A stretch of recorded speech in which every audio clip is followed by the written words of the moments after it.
Okay, so I'm not gonna lie, I really wanted this commander to be cheaper because I wanted to make a $15 deck about her. But unfortunately, no matter how much time has passed, this commander, Galadriel, Light of Valinor, does not get any cheaper. She just stays about $7 or $8. So screw it.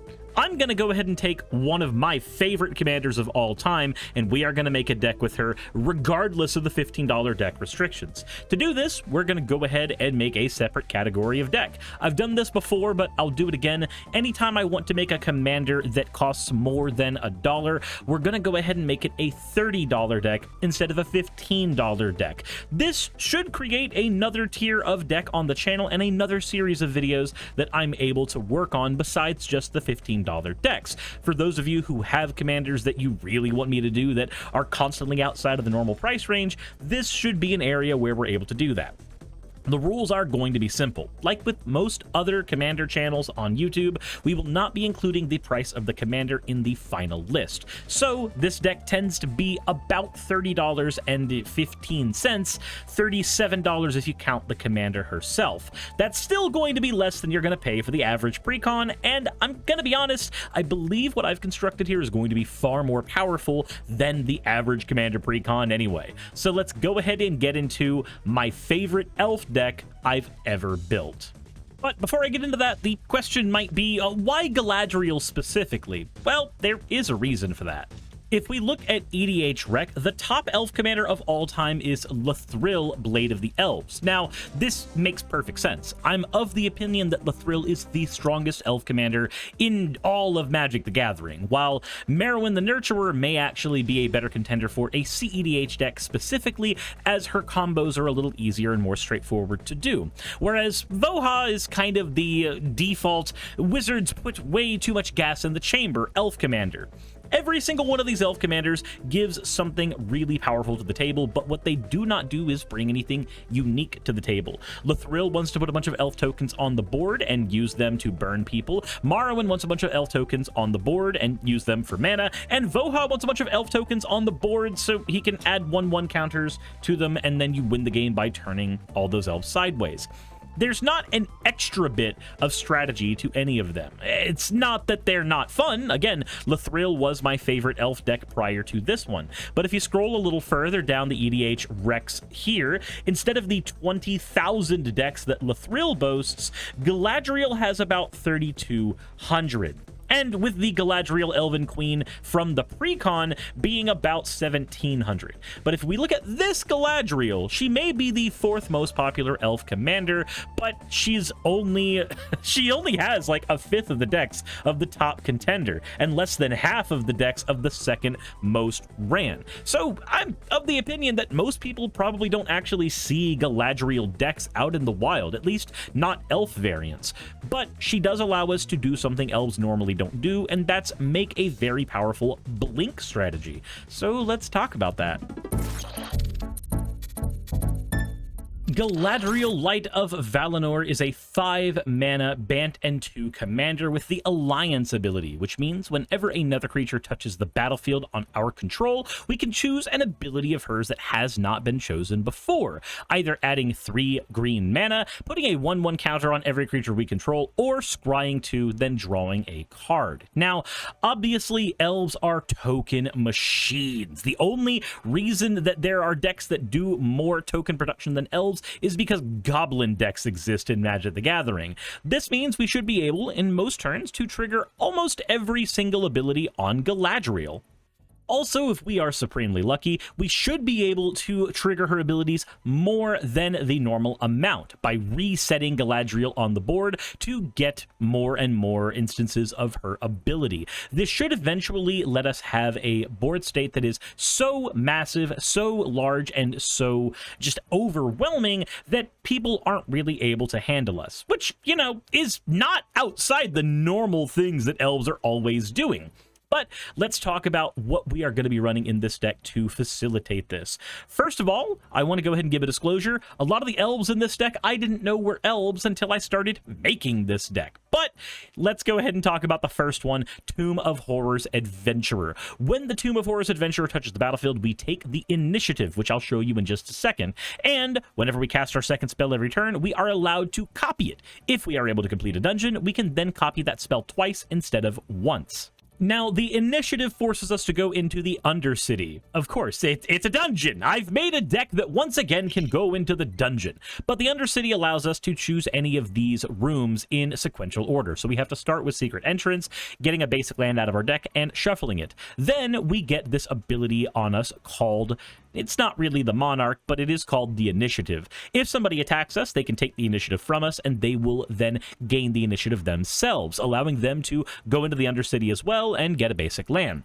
Every single upkeep that somebody is able to maintain having the initiative, or every time somebody goes into the dungeon or takes the initiative, they go one room further into the Undercity. For us, we're going to be going into the Lost Well to scry, then we're going to create a treasure token off of Stash, then we'll create a black skeleton creature in order to trigger our commander, and then finally at Throne of the Dead Tree, we are going to reveal the top 10 cards of our library, put a creature from among them on the battlefield with 3/1/1 counters, and give it hexproof.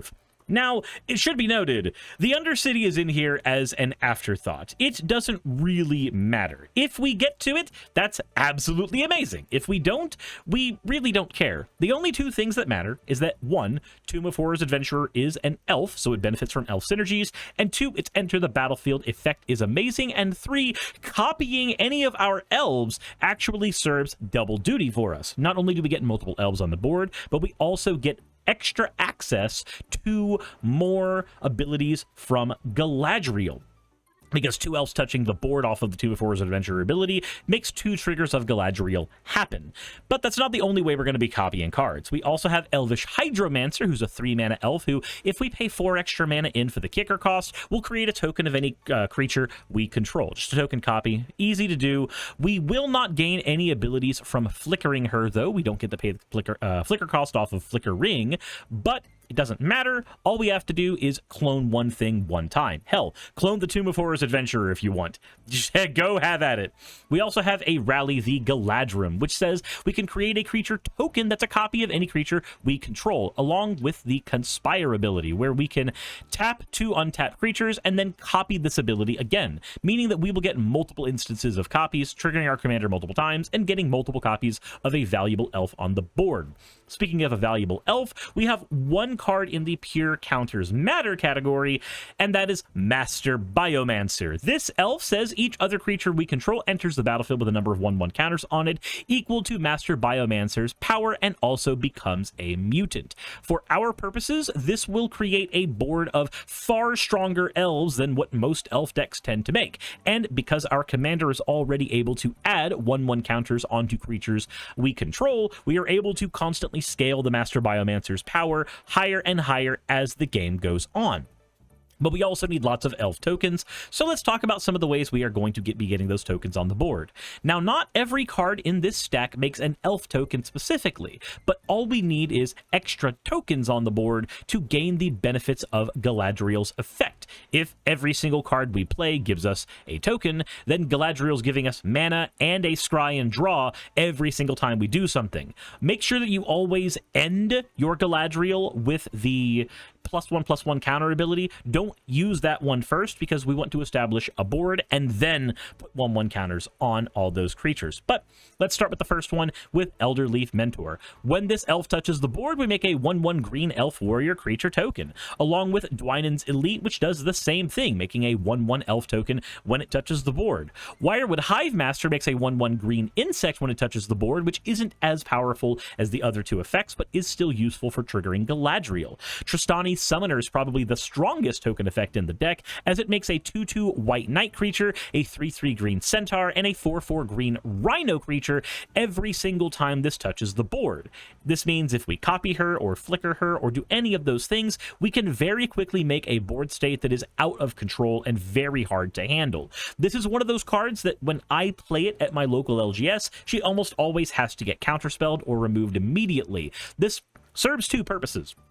1, creating a giant board state's great, and eating an opponent's counterspell is great, but 2, Galadriel is such a powerful, almost build-around commander for this deck, people don't let her stay on the board for very long. So, by putting threats on the board that desperately need to be removed, that are infinitely more important than Galadriel herself, we can actually protect our commander without necessarily relying on things like Hexproof and Shroud.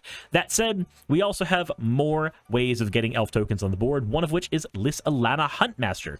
Whenever we cast an elf spell, we create a 1/1 green elf creature token. And of course, we have 36 elf spells in this deck. Then we have Elvish Warmaster, which says whenever one or more elves enter the battlefield, we make another bonus elf on top of that. He also has a win condition built in, paying 7 mana to give all of our elves 2/2 and Death Touch until end of turn.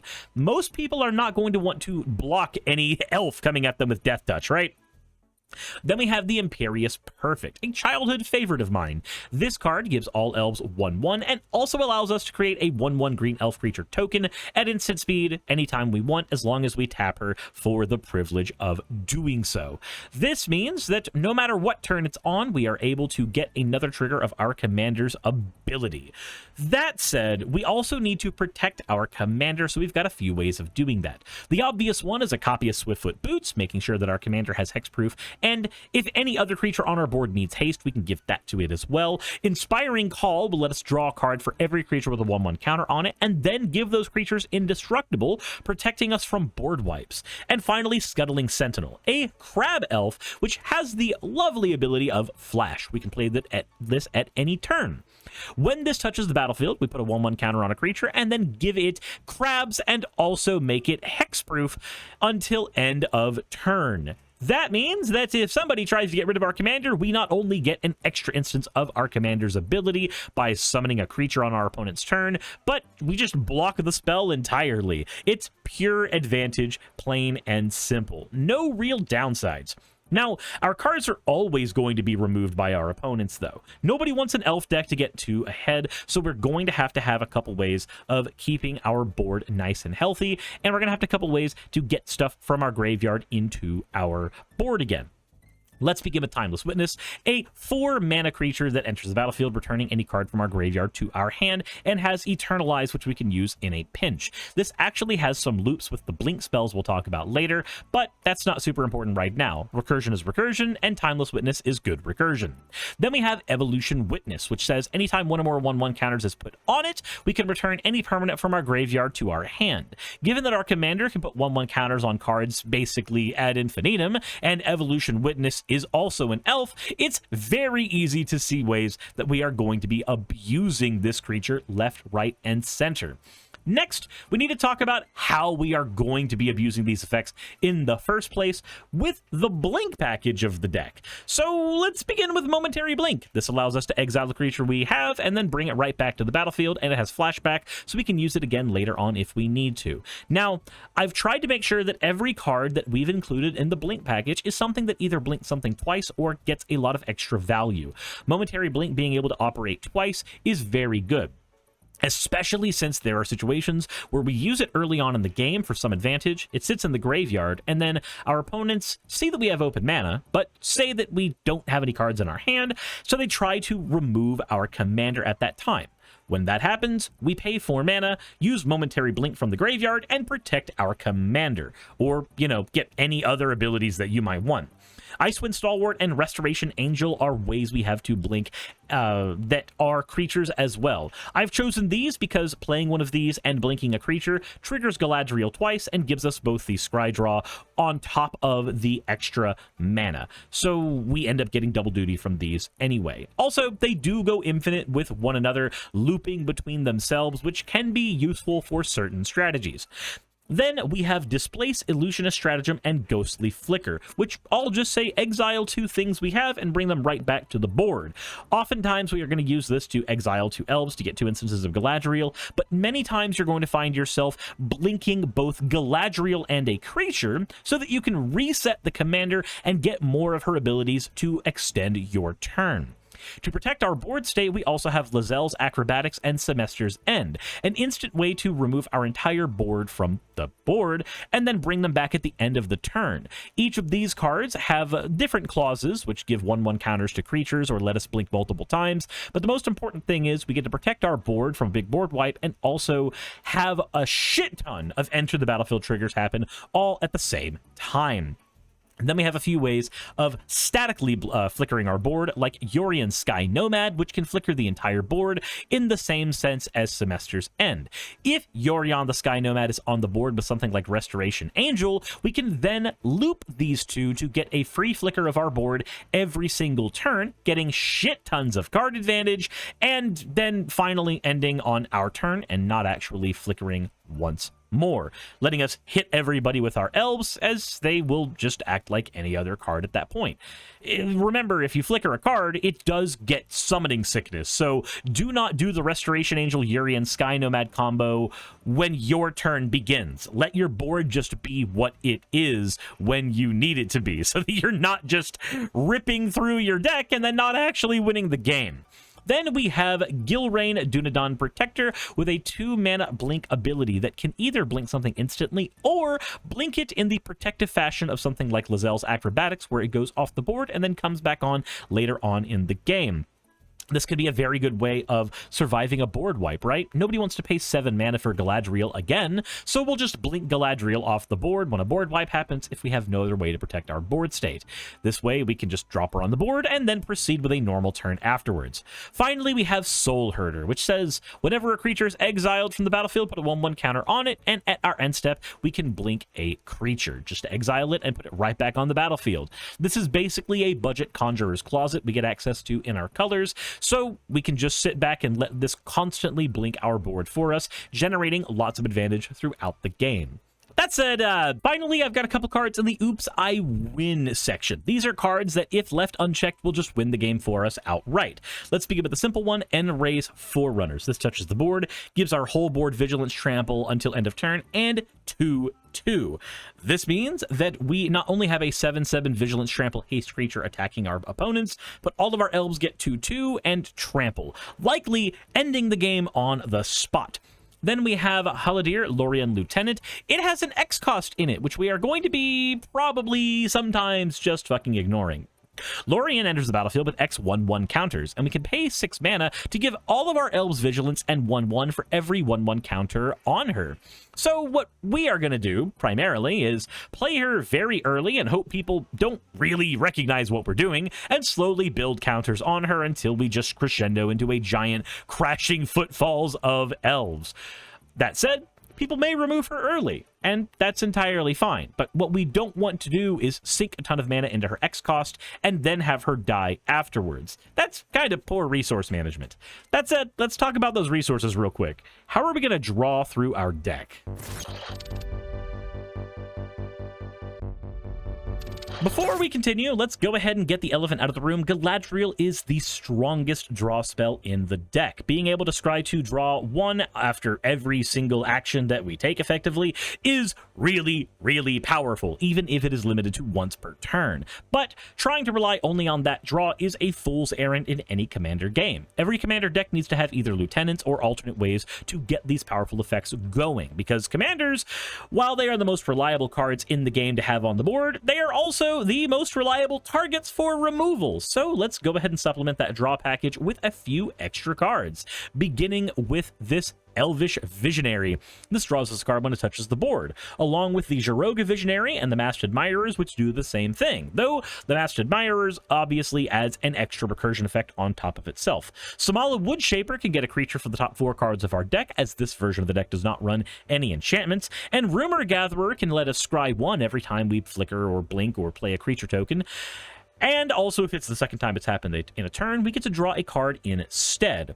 Finally, we've got a few more powerful draw effects, like Armorcraft Judge, which draws a card for every creature we have with a 1/1 counter. This means if we play it on the board, we can trigger our commander's ability first, add a 1/1 counter to every creature on the board, and then draw a buku amount of cards off of the Armorcraft Judge. And of course, if we do silly things like copy the Armorcraft Judge or, flicker the Armorcraft Judge, we'll get lots and lots more draws as the game goes on. Speaking of that flickering ability, we've got Dowerport Mage, a new card from Bloomburrow that lets us recycle our elves when we need to by putting them back into our hand. And also says, anytime one or more creatures we control leaves the battlefield without dying, we get to draw a card. This is insane in a Flicker deck that wants to be blinking lots and lots of cards, and I need to be slotting this thing into the full power version of my deck whenever I get a chance. It is not currently in that version of the deck because I haven't updated that deck in a very, very long time. I just haven't felt the need to. Speaking of powerful elves that we can update decks with, though, let's look at Ezri, Stalker of Spheres. When this enters the battlefield, we are allowed to pay 3 mana, and if we do, we get to proliferate twice, and every time we proliferate, we draw a card. Meaning, we flicker this anytime we want, pay a little extra mana into it, draw 2 cards, and add a bunch of 1/1 counters to our entire board. Note, when this enters the battlefield, we may pay 3 mana. Do you want to know what also gives us that 3 mana all the time guaranteed? Yeah, that's right. Galadriel, the actual commander of the deck, already enables this. So we don't have to worry about having the mana to pay for Ezri. We will always have the mana to pay for Ezri, as it is a built-in function of the deck. That all said, let's go ahead and talk about how we're going to remove our opponent's stuff from the board, because we can't just be the most threatening player on the board. We've also got to stop other people from winning the game. Now, this is a blink deck. This is a deck that also has access to a lot of mana. So if I told you that our removal package begins with a Meteor Golem, would you be surprised with me? Would you? Let's be honest. With 11 blink spells and the ability to copy creatures on our board, the ability to get multiple instances of Meteor Golem's ability has never been easier in any deck you've ever played. Just drop it on the board, remove a problematic thing, and then the minute somebody says, oh, well, the threat's over, just make a lot of Meteor Golem copies or flicker it a bunch of times and remind your opponents that no, the commander may not be the strongest elf commander in the entire game, but it does enable the best removal card in all of Magic the Gathering. Says so by me. Ignore the fact that it can't kill lands. It kills everything but lands, and that's good enough for me. If we do find ourselves needing to kill lands, though, we have Beast Within and Generous Gift to take care of any and all types of cards, including lands. If we have to get rid of artifacts or enchantments, we have Reclamation Sage and Witch Enchanter to take care of those. Witch Enchanter, of course, is an MDFC, so we always have access to mana if we need that instead. Countering spells is another way to take care of problematic cards, and so Wash Away, Counterspell, and Negate are all going to take care of that for us. Wash Away lets us just pay 1 mana to counter a commander, which is a amazing thing to do, and honestly, we're almost always worried about big board wipes in this deck, so Negate is a no-brainer. But we have a 4th amazing counter spell that will get us kicked off of tables, and it's Frilled Mystic. Did you know that this card is 6 pennies? I didn't. Did you know that this card is an elf lizard wizard? I didn't. Did you know that not only is it an elf, it counters spells? In our deck, we can just sit here and do silly things like, okay, check this out. So Frilled Mystic hits the board, counters a spell, and our opponents are angry because we've got an enter the battlefield ability off of our commander, drawing cards or scrying or whatever. So they then decide it's time for Bloody Retribution and decide to do more bullshit to us. So we just use a momentary blink from the graveyard, flickering our elf and countering yet another spell. Frustrated, our opponent decides that with their, let's pretend they have 9 infinite mana, they're gonna try again. They're gonna try to make us lose more things. So we just counter their spell again by flickering our creature once more with Gilrain. And we can basically just keep doing this with anything like Ghostly Flicker, Illusionist Stratagem. Hell, speaking of Ghostly Flicker, there's a fun way to abuse the Mystic here. So if you have the Ghostly Flicker, right? This gives us access to an almost infinite counterspell solution. So if the two creatures we have on the board are, say, Timeless Witness and Frilled Mystic, we cast the Ghostly Flicker, blinking both of these. The Timeless Witness touches the board and gives us the Ghostly Flicker once more to our hand. Once we have the Ghostly Flicker in our hand, we counter a spell with the Frilled Mystic. If our opponents cast something we don't want, we just pay 3 more mana and blink those two creatures again, keeping our board state identical, keeping our hand identical, but we are constantly able to counter problematic cards. Now, the likelihood that anybody that sees this loop is going to allow us to do it is very low, but the fact that we can basically stall an entire game out with whatever mana we have access to is really silly. We can also force people into really bad scenarios where we make a bunch of mana and use it to counter a few spells, so they have to pass through their combat phase, get to their main phase 2, so that we lose our mana, so that they then are allowed to cast spells again. Right? It's really, really silly, the kind of dumb shit this can force people into. That said, we have a few more ways to remove things from the board. Because we are making big board states and we have lots of 1/1 counters to throw on our creatures, Kabira, Takedown, and Bridgeworks Battle are no-brainers. The Takedown deals damage equal to the number of creatures we control to any creature or planeswalker, and of course, it's an MDFC, so we have a land on the backside if we need it. Bridgeworks Battle is a fight spell that gives a creature 2/2 when we cast it, and of course, it is a lightning bolt-flavored MDFC, which makes it another no-brainer for inclusion. It's free removal that we didn't have to actually allocate any deck slots for, really. Now, note, our deck usually has some of the smallest creatures on the board, as it is a elf deck. But because we are able to throw so many 1/1 counters on the board, the likelihood that we will not have something that can go toe-to-toe with one of our opponent's creatures is really low. Finally, we have 2 board wipes in Austere Command and Ondu Inversion. Austere Command lets us choose the modes we need to blow up: creatures with mana value 3 or less, 4 or greater, or artifacts or enchantments. We get to choose 2 of these and get benefits from all of that.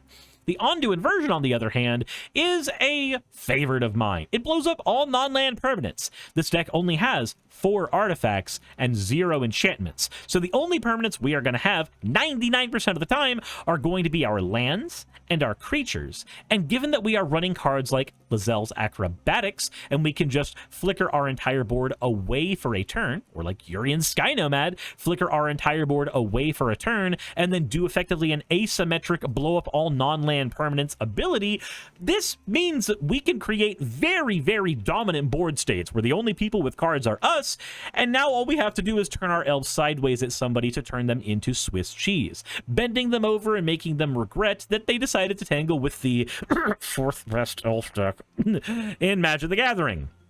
That all said, with all of that removal, you may be asking yourself, some of those cards are kind of expensive. However will you afford them? Well, we are an elf deck, so, I mean, that kind of goes without saying. We're going to have lots and lots of ramp. So let's get right into that. Yeah, that's a 17-card RAM package. Now, this is for a couple of reasons. 1, we are elves, and elves are uniquely good at ramp, and 2, we have a very expensive commander. 5 mana is a lot to invest in a commander that does not automatically do something when it touches the board. We have to then follow our commander up with even more spells, so we need lots of ways to generate mana. Let's begin with the cheapest one on the list, the Elvish Rejuvenator. Touches the board, let's look at the top 5 cards of our deck and put any land from among them onto the battlefield tapped. Put the rest on the bottom in any order. Wild Wanderer grabs a basic land from the deck and puts it on the battlefield, as does Farhaven Elf. Coiling Oracle, which I didn't realize was an elf when I made this deck. It doesn't look like an elf. I'm sorry, it just looks like a snake, but it's a snake elf druid. Touches the battlefield, reveal the top card of your deck. If it's a land, put it on the battlefield. If not, put it in your hand. It's pseudo draw, pseudo ramp, all amazing, and it's a 2-mana elf. And then we have Search for Tomorrow to get any basic land from our deck to the battlefield. but with a caveat. It comes into play untapped, and we can use Suspend to get it out early if we need to. Wood Elves can get any forest out of our deck on the battlefield untapped, which will come in handy when you see our land base. Rishkar Pima Renegade says that if you drop it on the board, we put a 1/1 counter on 2 target creatures. Then all of our creatures who have a 1/1 counter have the ability to tap to add mana, meaning all of our elf tokens now suddenly become mana dorks. Llanowar Visionary enters the battlefield and draws us a card, while also being a mana dork. Priest of Titania and Elvish Archdruid give us mana for every single elf we control, and the Elvish Archdruid also gives us 1/1 to all of our other elf creatures. Speaking of mana dorks, though, we've got Llanowar Elves, Elvish Harbinger, and Elvish Mystic. 2 of these are self-explanatory. 1 mana elves that just tap for mana, but Elvish Harbinger also adds some tutoring to our deck. Now, I'm normally not a fan of tutors, but when a card is so perfect in every way, shape, and form, it's very hard for me to choose not to run it in a deck. So Elvish Harbinger makes the cut for me. Farseek allows us to search our library for a non-forest and put on the battlefield. Galagreater says anytime a creature touches the battlefield, we get the Alliance ability just like with our commander. We can put a 1/1 counter on the Galagreaters, make a treasure token, or gain 2 life. Oftentimes we're going to make the treasure token so we have stockpiled mana for later turns, but the 1/1 counters might not be a bad thing to add on depending on the scenario. Also, every now and again, life gain is super important when we are the most threatening people on the board. Finally, an Arcane Signet and a Soul Ring make the cut. Arcane Signet because this deck does lean super heavily into green, but sometimes we are actively missing 1 or 2 colors. Typically, I would not run it in most green decks, but it's kind of easy to slot it in a deck that's already so heavy with ramp. Soul Ring is kind of self-explanatory. I don't include it in the $15 decks because it's too expensive and the benefits are too low, but I can include it here because we have a little bit of a budget to work with, far more than with the $15 decks. But let's move on to the actual mana base. Our deck is only sporting 9 basic lands. We have 3 cards that dig through our deck 4 basic lands, and then 2 cards that dig through our deck through non-basic lands, so we don't need to be super heavy on these in this deck. 5 forests, 2 islands, and 2 plains. Then we have some non-searchable dual lands: Glacial Fortress, which can come into play untapped, Yavimaya Coast, which is a pain land, Flooded Grove, Overflowing Basin, Skycloud Expanse, and Sungrass Prairie, which are all filter lands, and finally Celestian Sanctuary and Simic Growth Chamber, which are bounce lands. I've included 2 bounce lands in here because despite my misgivings about these cards, they do allow us to recycle MDFCs, which is very important. Let's say you have Witch Enchanter in your hand and you've missed a mana drop. You need to flip that to a land and drop it on the board now. Let's say somebody plays an artifact or enchantment that needs to be removed and you're regretting playing that Witch Enchanter. Well, all you have to do is bounce it to your hand with a Simic Growth Chamber, and now suddenly you have a Witch Enchanter back and ready to be played at a later date when it becomes relevant. This is even more pronounced with a card like Ondu Inversion, which we can drop down very early, making people feel safe that, oh, the board wipe is out of his hand, and then we bounce it to our hand and say no, that was never the case. The board wipe was just hiding in plain sight the entire time.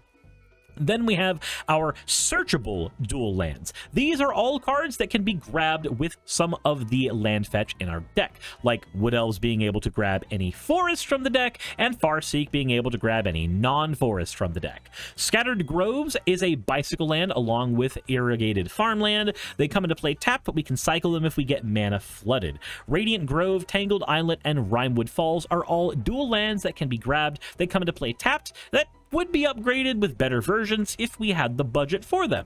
We do not, so we are just going to be happy that Wizards printed such budget-friendly versions for us. Finally, in the untapped searchable lands, we have Canopy Vista and Prairie Stream, which come into play untapped if we have 2 or more basic lands. A very easy thing for us to accomplish in the deck. With our fetching lands, we have a Promising Vein, Bant Panorama, and Shire Terrace, which are all basically the same card. They come into play untapped, they can tap for colorless mana, and we can pay a mana into them to get a basic land for the deck if we need. Tranquil Landscape is the power creep version of these, abilities. It doesn't require mana in order to get its ability to fetch into the deck, and also it has cycling, so we can get this card out of our hand and draw a card if we end up being mana flooded. And it comes into play untapped and taps for colorless mana. Finally, we have Crozen Verge, a wonderful land that comes into play tapped, but allows us to pay 2 mana and sacrifice it to get a forest and a plains from our deck onto the battlefield. In an ideal world, the first thing you should be doing is getting Tangled Islet and Radiant Grove out of the deck. This will instantly put you in a good position, as 2 of the 3 tapped lands get out of the deck. You will not draw them on later turns, and unlike the ones like Scattered Grove and Irrigated Farmland, which have the ability to cycle if we get flooded, and the Canopy Vista and the Prairie Stream, which can come into play untapped, this will allow us to smooth out our mana on subsequent turns. The lowest amount of tapped lands we can afford is the best amount of tapped lands we can work with. We never want to be using too many tapped lands, as it makes us play effectively a turn behind the other players. Finally, we have our Omni and Utility lands. A Command Tower and an Exotic Orchard give us access to all the mana types that our deck could need. Path of Ancestry does the same thing, but comes into play tapped, so that we can scry whenever we play an elf,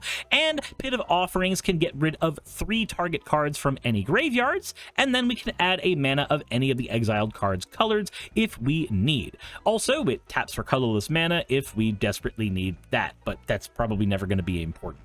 Also, as it is an Enter the Battlefield ability, we can get extra added benefits from things like Simic Growth Chamber, playing it on the board, and getting a free flicker of Pit of Offerings. And while that does it for the mana and most of the deck, that's not all. If you had a little more money, let's talk about what you would do to upgrade the deck, and then let's talk about how to actually play the deck in a real game. If you've got the budget to upgrade this deck a little bit, what kinds of things should you be looking for? Well, one of the first things I would grab would be Marwyn the Nurturer. With all of the elves we are touching the board with, we can get 1/1 counters on her like crazy, so we get access to a lot of mana. Speaking of 1/1 counters, a flavor upgrade for you if you really like the 1/1 counter synergy is Kami of the Whispered Hopes. This Hardened Scales variant is a wonderful mana dork that will increase the amount of 1/1 counters going on all of our elves. We can supplement the Blink package of the deck with Eerie Interlude and Emil the Blessed, along with Conjurer's Closet, Thassa Deep Dwelling, and a Teleportation Circle. Each of these will flesh out the Blink package of the deck greatly, so just take the Blink cards you do not like out and swap them with that. We can protect our commander a little better with something like Lightning Greaves. We can get a giant board of powerful elves due to the squad effect of Galadrim Brigade. We have access to better mana dorks if we put things like Circle of Dream Druids in. Arwen Weaver of Hope and Ezri Renegade Leader give us access to even more power on our elves. We can supplement our elf token production by throwing in a Leaf Crown Visionary or a Wolverine Riders. Elvish Champion gives us access to an alternate win con by giving us Forest Walk, which can be used to eliminate a player with a bad deck choice. And Eladamri, the new Eladamri, allows us to go through our deck at very, very rapid speeds by casting the creatures from the top of our library. He also lets us tap 2 untap creatures to reveal a card from our hand, or the top of our library, and if we reveal a creature card this way, we put it on the battlefield for free, which can be important in certain situations. Finally, if you want to upgrade the mana of the deck, a Spara's Headquarters and a 3-Tree City are very, very important. Spara's Headquarters is a bit pricey, but the fact that it is all 3 mana types the deck needs means we can get it out very quickly with a fetching land like Crozen Verge and have instant mana setup for later turns. Or we can get it with something like Farseek or Wood Elves. Of course, if you're spending even more money in the deck and getting fetch lands, like actual fetch lands, Spara's Headquarters is going to do you even better in those situations. 3-Tree City is Nykthos, but for our creature types. Drop it on the board, choose Elves, and then if we have 10 Elves, we can tap the 3-Tree City and pay 2 mana to generate 10 mana. Very simple, very easy. Any typal deck would want to run it. That said, let's go ahead and talk about running the deck.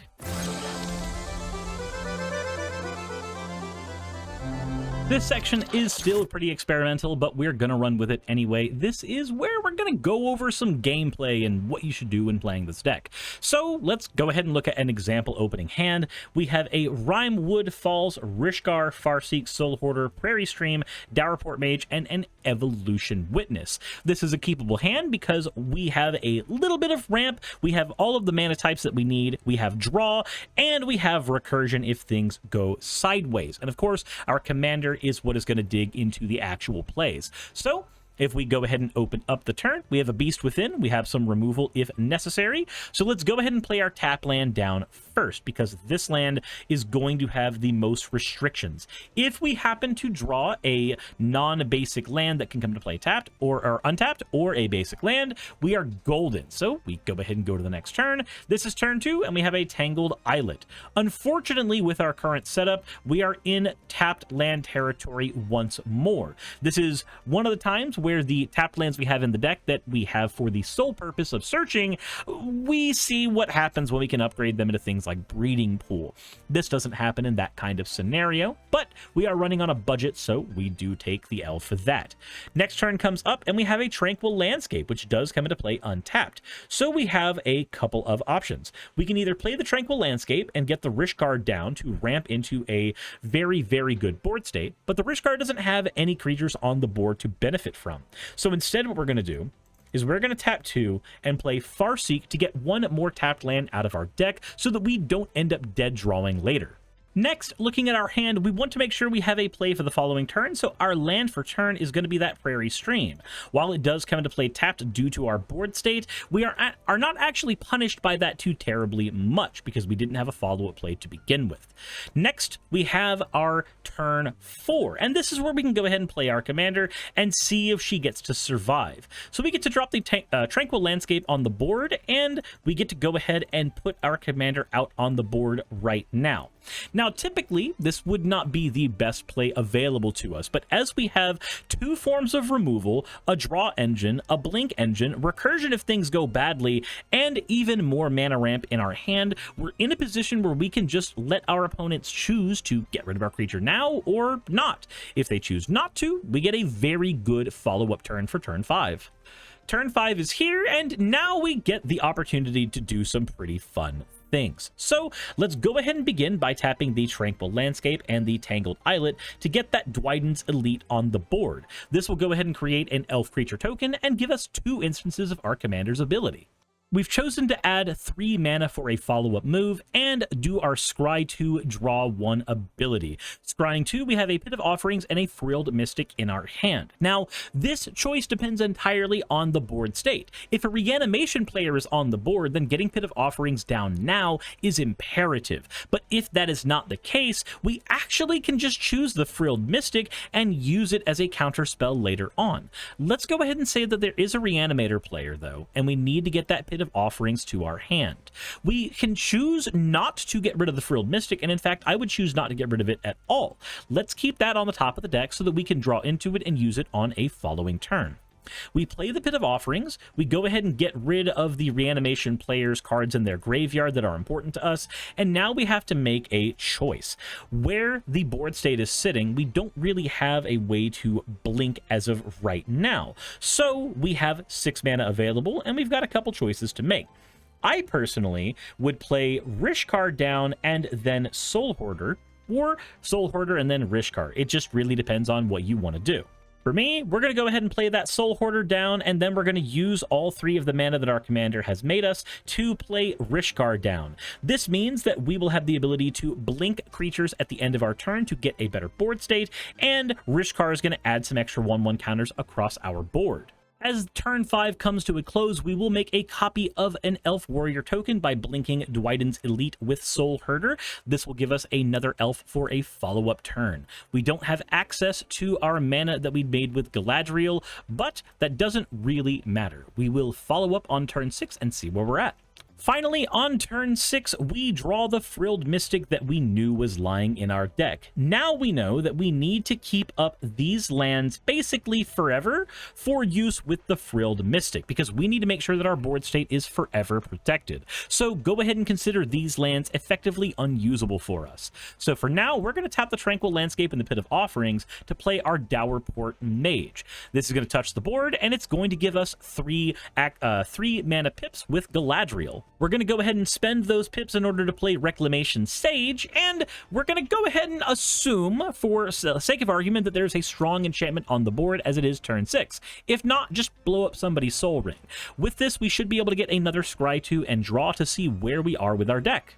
We have a Wood Shaper on top of our deck and a Forest. We haven't used one of our land drops this turn, so it may behoove us to get that Forest, but we don't really need it as of right now, and our board state isn't really, it's not super necessary. So we can go ahead and take the Forest now and leave the Wood Shaper on top of the deck, as it will give us access to more draw later. For right now, we are, instead of trying to go forward with any type of power, we are going to hold on to our Beast Within and Frilled Mystic. So if our opponents play anything that is important to us, we are just going to tap our Dwyland's Elite and a couple tokens to Beast Within it and get it away. If it's a spell we have to worry about, we can instead play the Frilled Mystic. But again, consider that all of this mana right here is forever going to be necessary to hold on to.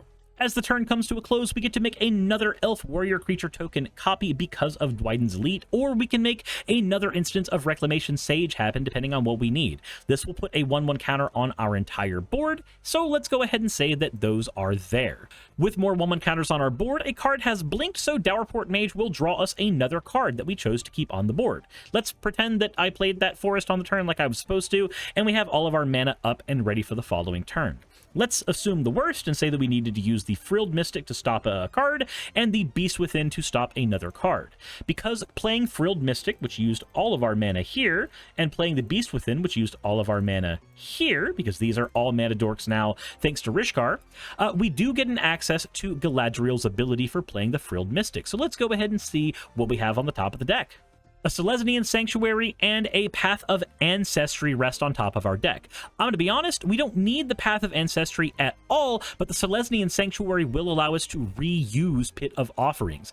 Since we are assuming that there's a reanimation player at the table, then getting more instances of Pit of Offerings is actually a very important choice to make here.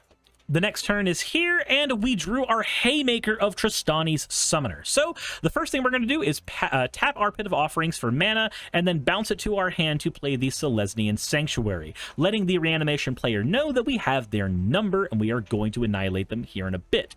Thanks to our Rishkar, we have plenty of mana to use on Tristani, so we are going to get 1, 2, 3, 4, 5, and this doesn't have a counter on it yet, 6, 7 mana.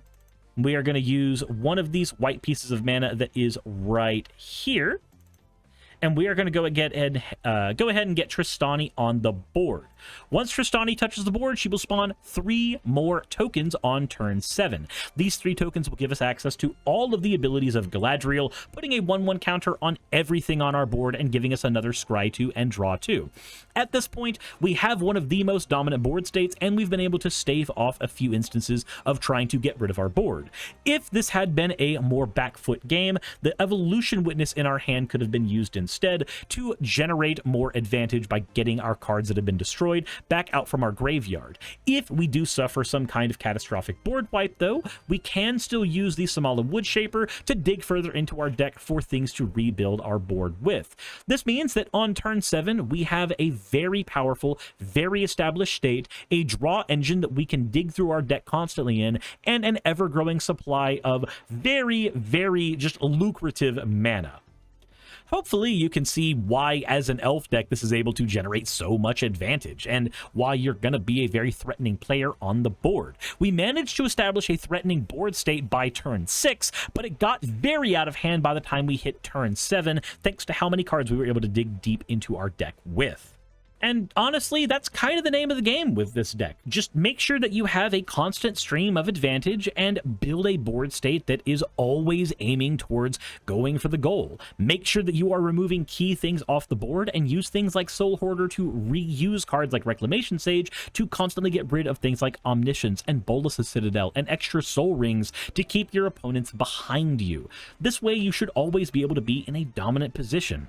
That said, though, I do want to know what y'all think of the deck, and I also really want to know if you guys are enjoying the gameplay segments at the end of this. They take a lot more time to make than what I originally thought, but they are actually kind of fun, and I'm starting to look forward to making them anytime I build one of these decks. So let me know what you think in the comment section below. Hit the like button if you haven't already. Maybe share this with a friend if you've got a friend who's really enthusiastic about elf decks, but hasn't had the time to build one or hasn't had the budget to build a very good one. Maybe this will be a good first step for them. I think it's my favorite kind of elf deck I've ever built, so you guys let me know in the comment section what you think. As always, though, Thank you for watching. I appreciate every one of you. Consider supporting my content if you want to. And as always, everybody, insert end of video tagline here. Hey, just wanted to give a quick thank you to all of my wonderful patrons who help keep me afloat and help keep this channel going. YouTube and Twitch are wonderful platforms, but at the end of the day, stability is not one of their strong suits. If you want to support my channel, then obviously Patreon is one of the best ways of doing that. Link is in the description. But I do want to personally thank everybody who has contributed to the channel. Those people would be Red Joker, Purple Poundini, Jemshin, Briss Creek, Jupe the Malignant, Michael, Ravelern, Mabbity Babbity, Astral Frontier, Autumn and Angel, Nixie Chan, Mark Anthony, Victorian Alchemist, I'm not saying the last part of that, and you know that, Arcton Arclacier, Kiratorian, Dren Hadamata, Jordan M, John L, Lord Bleck, Smiling Game Master, and Fire Shard. And everyone else who supports my channel and lets me do what I do full time. This is a dream job of mine that I never believed that I would be able to take full time, and with your help, I've been able to do it. So thank you so very much for that. Thank you for watching the video. I hope you all enjoy, and I hope you all are having a wonderful time. I will see you all in the next one, hopefully.